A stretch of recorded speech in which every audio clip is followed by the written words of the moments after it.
Now you feel fear, you feel intimidation, now you feel procrastination. And guess what? 1 year goes by, 2 years goes by, 3 years goes by, and you haven't even made a step. People can tune in with foresight, hindsight. This is self-mastery, baby. I think in hindsight, They give you an hour. That's actually an honor. My God, in hindsight? I said, well, you know, I have to listen to the rest of my program. And when I think about that in hindsight, that did calm me down. That's exactly what I needed. So I was doing a little bit of reading today in my Kindle. Now, I like to absorb a few words, each morning. I find it's like, it's food for the mind. It also strengthens my vocabulary. And just maybe I may stumble across something that, benefits my day, that, helps crystallize my vision. And today, I stumbled upon this, something beautiful, ancient, but yet also, simple, the simple truths. I believe this is a truth that we often, we let it slide through our fingers, through our spirit. Now, it says, wait, we ain't even got no tea. Oh yeah. You know what this is? This is the cocoa coconut chai. The cocoa coconut. But there's also something else in there. Can't quite figure it out. We're gonna have to taste it. Yeah.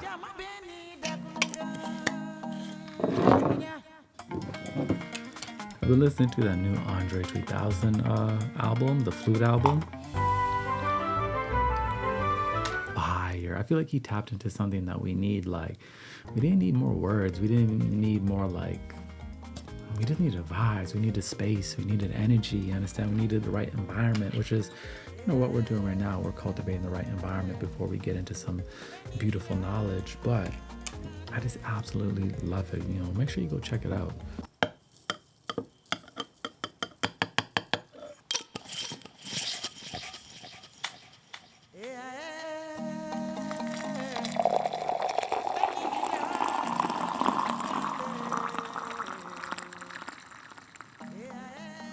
Look at that. Now, while we wait for this tea, I'm so excited.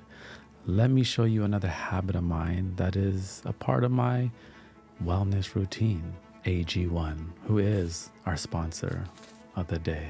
Now, this goes beyond just being a supplement. Let me tell you, it's like essential nourishment for your entire self, the body, your mind, and your gut health. Now, with the holiday seasons rolling in, keeping healthy might seem like a little bit of a struggle. But I want to highlight how crucial it is to look, after ourselves, balancing stress, staying sharp in our thoughts, taking care of our digestive health, and keeping our immune system strong this winter. It's super easy to use, and they send you a beautiful package which contains this green canister. You get this nice little spoon. You get the travel packs. Plus, you get the vitamin D and K2, which I take this every single day. No lie, every single day. Water, one scoop, that's it. Look at that. Give that a little shake.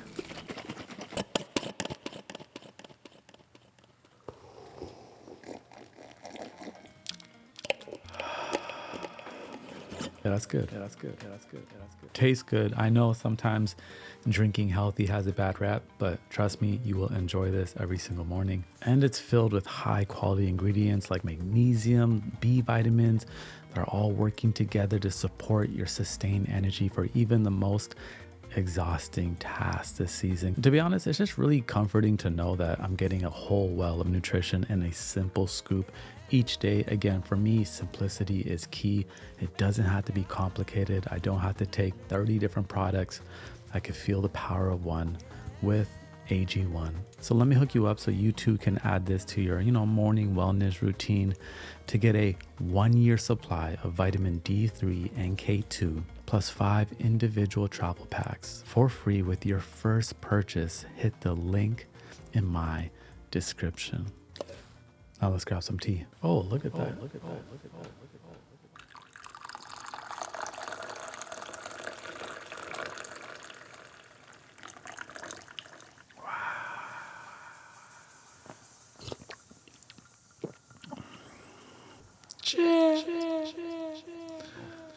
So good, y'all.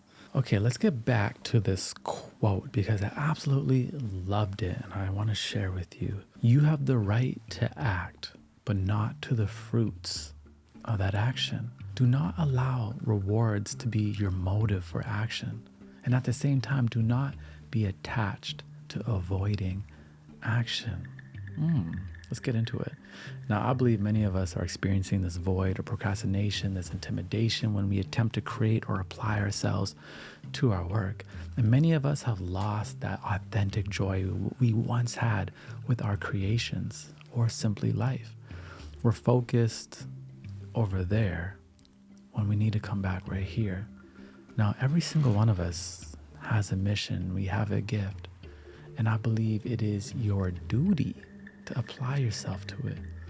You have to work. There's no such thing as a life without work, my friend, without applying ourselves to something. Every single day is full of action. Even when we think we are doing nothing, we are doing something. We are breathing. Our heart, what about our heart? Our heart is always pumping blood, our life force. We are observing, we are thinking. We have our jobs, we have our passion projects, and sometimes even our passion projects, what happens? Those feel like work, and then we procrastinate the very things that we love too. And now we live in a very interesting time that we need to be aware of. Everything is instant feedback. We got Amazon Prime, 1-day delivery. There's less reasons to wait, less reasons to be patient. But patience is a necessary ingredient for life. Many of us struggle with the fact that some of the fruits of our desires are years away. So how are we going to attain peace along the way? You may have told yourself, I'll be at peace when A, B, C happens. I'll be at peace when I finally have 100,000 subscribers. I'll be at peace when I have 75,000 in my bank account. And until then, what are we doing? We're in this rushing, this anxiety, this procrastination, this fearful type of energy. You know what I've always told myself? I told myself I am a lifer. As long as I am breathing and able, I will do something. I will apply myself. I will express myself. I will create. I will be in service. I will explore. Why? Because I am a lifer, because we have breath. And a simple truth I've harmonized with again as of lately is this. Do the work as if the action itself is the destination, and you'll arrive at every step. It's all about the exploration, my friend, not the destination. Let me say this. Instead of saying 1 million subscribers is the destination, instead, picking up this camera is the destination. It's beautiful, isn't it? I just got this one. Writing that script right now in this moment is the destination. Do the work as if the act itself is the destination, and you will arrive at every step. You'll finally enjoy the process because you become a part of the process. There is no separation. And your work, it will bear its fruits. When you do it out of love, when you do it with care, when you finally do it with precision, now you are harmonizing with life. And the thing is, whatever you put out into this world, if it's received, great. If not, great. We got things to learn. This is where our work, our craft becomes a form of worship. My work always has been a form of worship in the sense I've often said my creativity is my spiritual practice. You know how some people, yoga is their spiritual practice? My creativity is mine. It's the very thing that taught me how to focus, how to be present.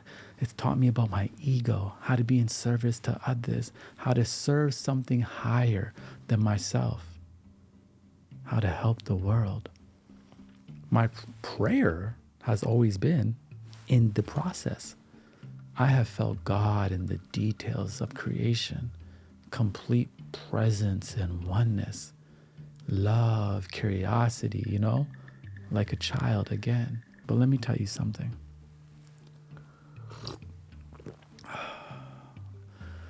there was a time I lost all of that.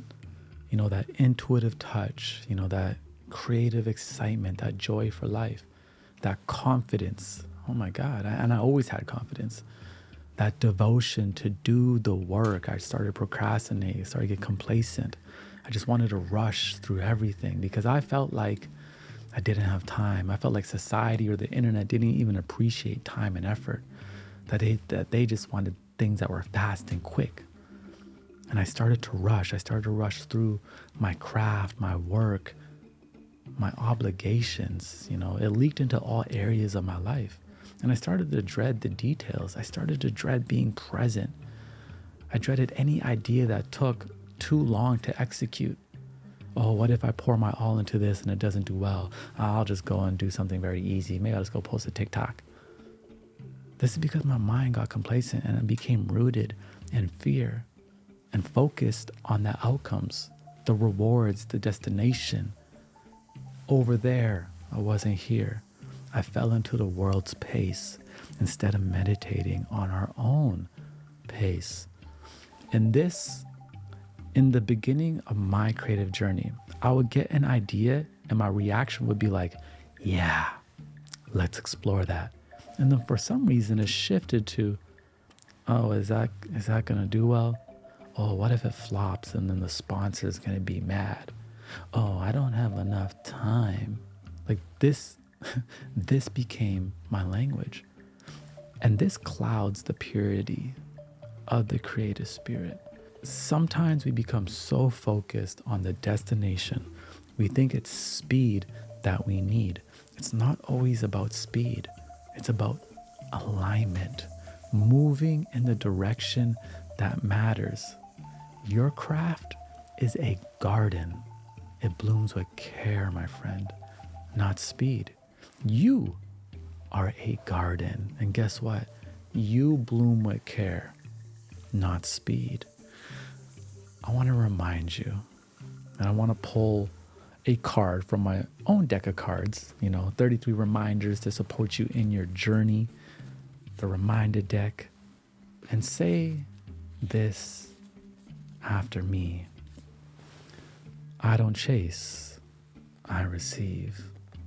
I don't chase, I receive. What you need, God already has stored for you. No need to chase. Stay rooted in truth. Stay rooted in you. Be patient. Ask, plan, prepare, be persistent, and you shall receive. Now, some of you may be like, HINDZ, my work is definitely not my worship. I do not care about anything. It's not about what you are doing, but it's about the channel between you and that thing. It's about the frequency. We've all heard that saying before. How you do one thing is how you do everything. How you show up in one way is how you show up in another way. We often think those who have time all day to meditate are in worship. Those who are in prayer all day are in worship. But guess what? A mother or a father doing their duty is a form of worship. A teacher teaching is a form of worship. You studying at school is a form of worship. Sharing your gifts, expressing the God-given gifts that you were given is a form of showing your appreciation and worship.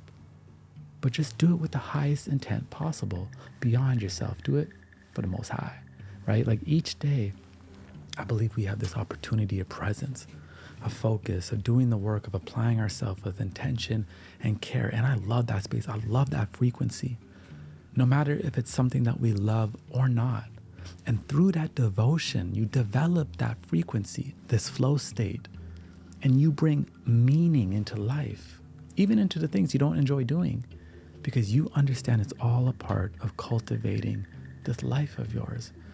I'm truly thankful for the jobs that I hated. I cleaned gutters, getting yelled at in the kitchen, cleaning cars. It all taught me something. It sharpened my work ethic. Give me the ability to communicate with others, so that when the thing that I love most was finally in front of me, I was ready.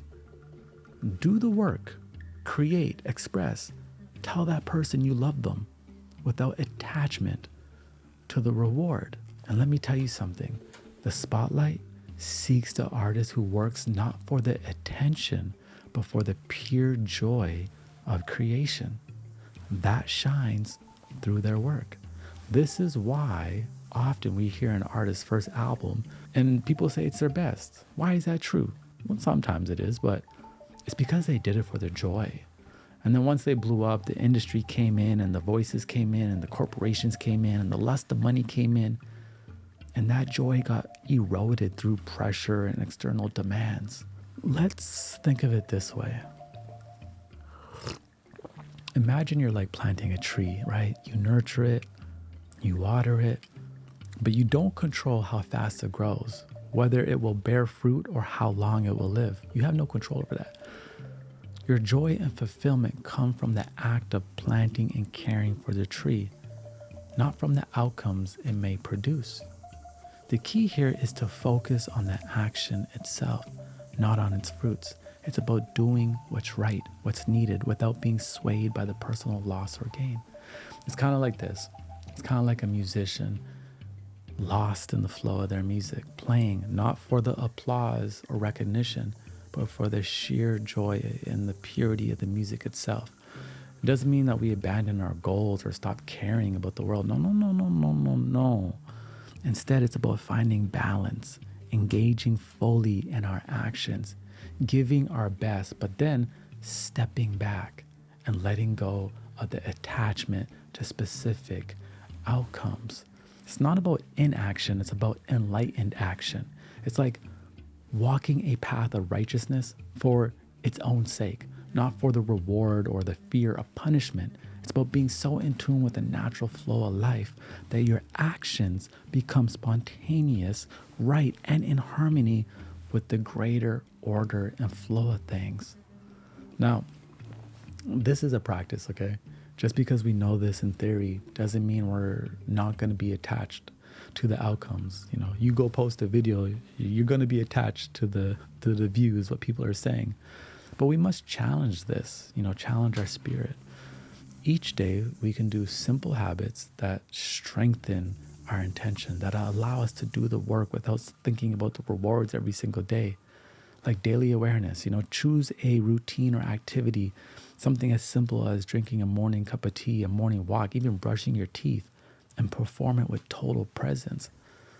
This means being fully present in the moment, observing every aspect of that activity with all your senses and acknowledging your thoughts and feelings without judgment. This practice grounds you, helps you be present and cultivate a deeper connection with the task at hand and reduces the mind from wandering. Or daily gratitude. Every evening, take a few minutes to reflect on 3 things that you were grateful for that day.